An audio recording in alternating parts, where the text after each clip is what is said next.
बिस्मिल्लाहिर्रहमानिर्रहीम। अस्सलाम वालेकुम। कैसे हैं आप सब लोग? उम्मीद करता हूँ आप सब खैरियत से होंगे।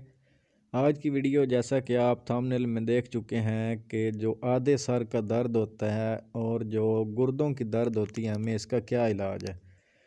तो जो लोग चैनल पर नए हैं उनसे गुजारिश है कि चैनल को सब्सक्राइब कर दें और बेल आइकन को ऑल पे कर दें ताकि मज़ीद आने वाली नई वीडियो आपको सबसे पहले मिल सके।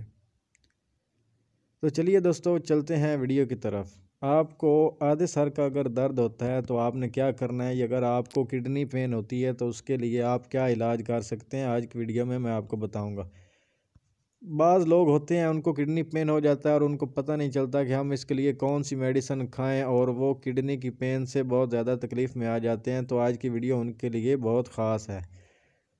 किडनी की पेन किसी भी उम्र में हो जाती है, ये 25 साल से भी शुरू हो रही है और ज़्यादातर जो बूढ़े लोग होते हैं उनको भी होती है। तो आपने इसका एक बात ख्याल रखना है, अपने डॉक्टर से हिदायत लेते रहना है और ये इंजेक्शन जो मैं आपको बताने लगा हूँ, आपने अपने डॉक्टर की हिदायत के मुताबिक इसे इस्तेमाल करना है, उसके अलावा नहीं करना।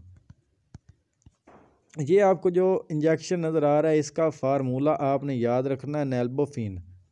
ये नैल्बोफिन इंजेक्शन है। पाकिस्तान में ये जो जिस नाम से आता है उसका नाम भी नैल्बन है। नैल्बन नाम के इंजेक्शन जो है वो आपको किसी भी मेडिकल स्टोर से है वो मिल जाएगा। आप इसको IV भी लगा सकते हैं, IM भी लगा सकते हैं। आपको एक और बात बताता चलूँ कि कुछ लोग इस इंजेक्शन को नशे के लिए इस्तेमाल करते हैं तो उनके लिए ये बहुत ही ख़तरनाक है। सबसे गुजारिश है कि आप इसको सिर्फ दर्द के लिए इस्तेमाल करें, इसका गलत इस्तेमाल ना करें और अपने डॉक्टर की हिदायत के मुताबिक आप इसे इस्तेमाल करें। वीडियो अच्छी लगी हो तो वीडियो को लाइक करें, शेयर करें, कमेंट करें और अगर आप किसी मेडिसिन के मुतल्लिक इन्फॉर्मेशन लेना चाहते हैं या आपका कोई सवाल है तो आप नीचे कमेंट सेक्शन में बता दें, मैं इंशाल्लाह उस पर वीडियो बना दूँगा। दुआओं में याद रखिएगा। अल्लाह हाफिज़।